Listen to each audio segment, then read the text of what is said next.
In the final years of the Roman Empire, a soldier's salary was technically the same number of coins it had been a century before, but the silver within those coins had quietly vanished, replaced by cheap copper. The empire didn't collapse overnight with a bang. It dissolved slowly, transaction by transaction, as faith evaporated. We are conditioned to think of financial history as a series of explosions, market crashes, panicked trading floors, screaming headlines. But the death of a financial order is rarely loud. It is a silent erosion. It happens while you are busy watching the stock market, unaware that the tectonic plates beneath the market itself are shifting. For 80 years, the world has operated on a single operating system. We assumed it was permanent, but history is a graveyard of permanent currencies. Today, we aren't looking at a recession. We are looking at the end of an era and the beginning of a math problem that no longer has a solution. In 1900, the British pound sterling was not just currency. It was the physical manifestation of trust. To hold a pound note was to hold a claim on the world's labor, backed by the most powerful navy and the deepest gold vaults on earth. A London banker in 1910 would have told you that the pound's dominance was a law of nature, as permanent as the tides. 30 years later, that certainty was gone. The empire was liquidating its assets just to keep the lights on. The law of nature had been repealed by simple arithmetic. We study history, yet we refuse to see the pattern. We treat the current dominance of the dollar as a permanent feature of the geopolitical landscape. But financial history is not a line. It is a rigid cycle. And that cycle has a mechanic that does not care about your national anthem or your military budget. It works like this. Every dominant power starts as productive. In this phase, the nation is hard money. It produces more than it consumes. Its citizens save. Its factories export. It becomes rich because it is useful. Because it is rich, it becomes the world's banker. This is the creditor phase. Other nations come to borrow its capital. The dominant power begins to live off the interest. It feels good. It feels like infinite wealth. But eventually, the easy money rots the discipline. Why manufacture goods when you can manufacture debt? Why save when you can print? The nation moves into the final phase, the debtor. It borrows to maintain a lifestyle it can no longer afford. It consumes what others produce. The financial sector eats the industrial sector. The British went through this. The Dutch went through this before them. The psychological trap is always the same. Every empire convinces itself that its dominance is due to moral superiority, exceptionalism, or divine right. They believe they are the main character of history. In reality, they are simply the temporary managers of the global ledger. And as any auditor knows, managers can be fired. Which brings us to the present. The United States is no longer the factory of the world. It is the borrower of the world. We are currently the largest debtor nation in human history. The net international investment position, the difference between what a country owns abroad and what it owes foreigners, has plunged into negative territory that would have terrified a frantic British treasurer in 1945. We are living through the exact same cycle that dissolved the pound. The only difference is the scale. The symptoms are visible. The reliance on financial engineering over production, the weaponization of the currency to enforce political will, the assumption that the world has no choice but to buy our debt forever. But the world always has a choice. The cycle is turning. The only question is, how did we get trapped here?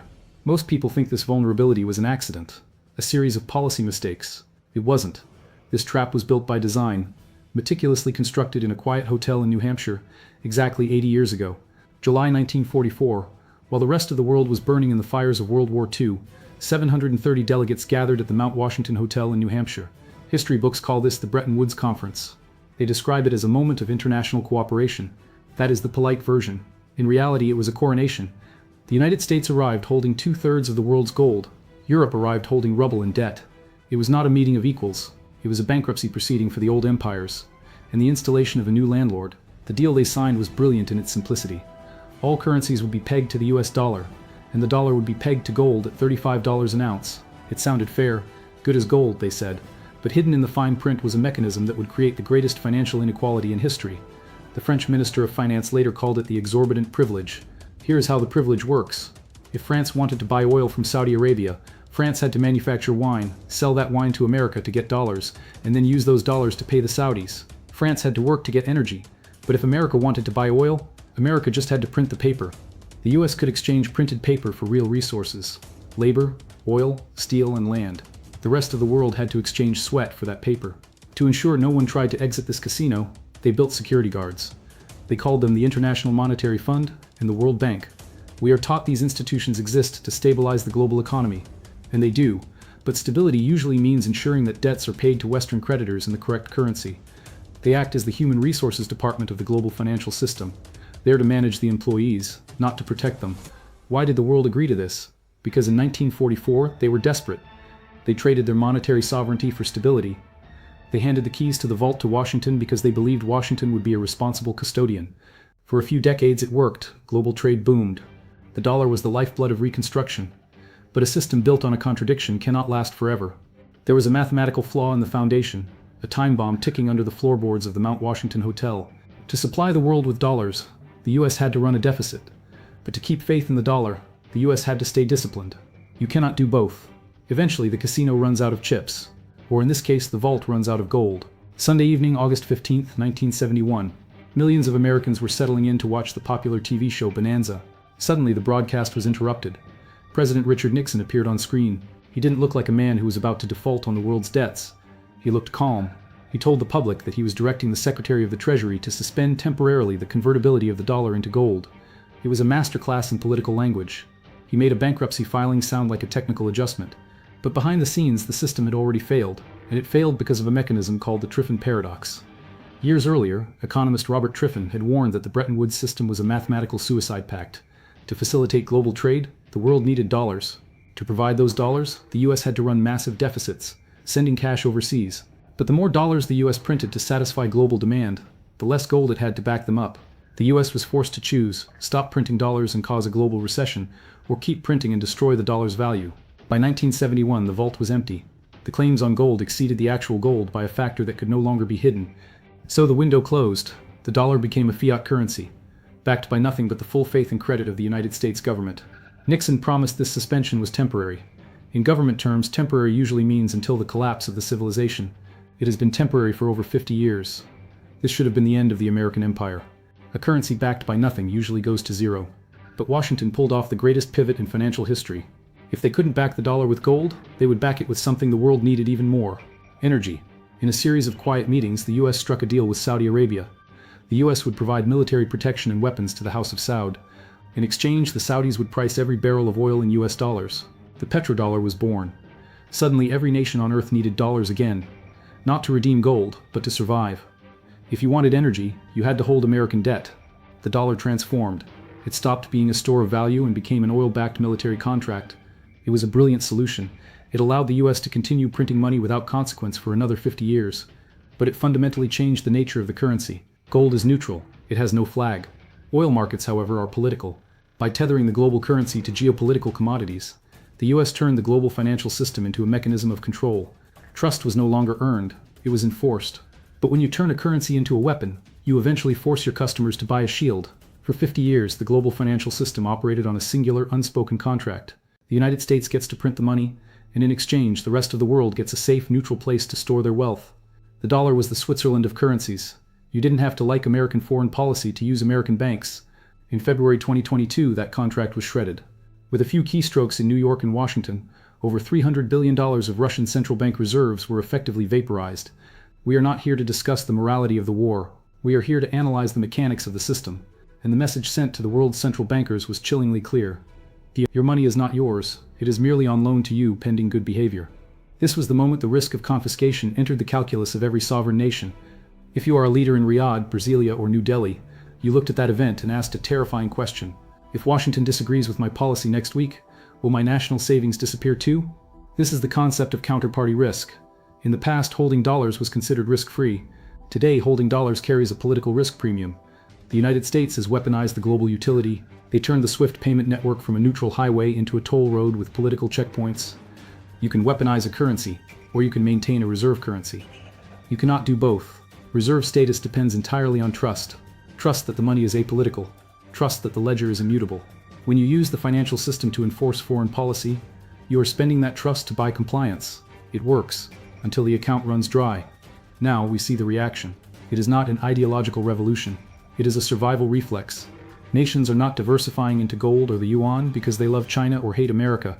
They are diversifying because they are terrified of having all their eggs in a basket that someone else holds the handle to. Wall Street calls this fragmentation. Historians call it consequences. The neutrality of the dollar was its greatest asset. That asset has been liquidated. And once you prove to the world that the banking system is a weapon, the world immediately starts building a shield. But a shield is useless if you don't have a place to stand.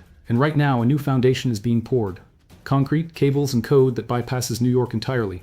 While Western news cycles are consumed by the noise of culture wars and election theater, a more profound transformation is happening in the silence of data centers and undersea cables. The East is not shouting for a revolution. They are quietly laying the pipes for one. China, identified now as the primary rival state, has spent the last decade building a financial parallel reality. They understood early on that you don't defeat a hegemon by attacking its fortress. You defeat it by making the fortress irrelevant. The cornerstone of this strategy is CIPS, the Cross-Border Interbank Payment System. Launched in 2015, CIPS is often described as a Chinese version of SWIFT. That is a dangerous understatement. CIPS isn't just a messaging system. It is a full-service clearinghouse for the renminbi. It is the plumbing for a world that no longer needs to ask New York for permission to move money. Then there is the ECNY, the digital yuan. This is not a Chinese Bitcoin. It is one of the most advanced central bank digital currencies on the planet. It allows for instant peer-to-peer international settlements that completely bypass the Western banking correspondent network. But infrastructure without a product is just empty pipes. To fill them, Beijing went after the crown jewel of the dollar's power, the petrodollar. The petrodollar is no longer a theory. China is now paying for Russian energy in RMB. They have signed currency swap agreements with Brazil and Argentina. Even the French, traditional allies of the West, have begun settling LNG trades in yuan. In early 2023, for the first time in history, the renminbi surpassed the dollar as the most used currency in China's own cross-border transactions. They aren't trying to win the game in the old stadium. They are building a new stadium next door with their own rules, their own currency, and their own gates. The dry irony is that the West provided the blueprint. China is simply using the same exorbitant privilege playbook that Washington used in 1944, just with better software. This is the fire exit strategy. Beijing knows that the dollar still dominates global reserves, but reserves are a lagging indicator. The leading indicator is utility. If you can buy oil, settle trade, and pay debt without touching a dollar, the dollar's reserve status becomes a decorative title, a legacy of a world that no longer exists. The question for the rest of the world has shifted. It is no longer, do we like the new system, but can we afford to be locked out of it? As these digital roads connect, the world is beginning to split. We aren't looking at a single replacement, but a fracture. The global village is being replaced by a series of fortified regional financial blocks.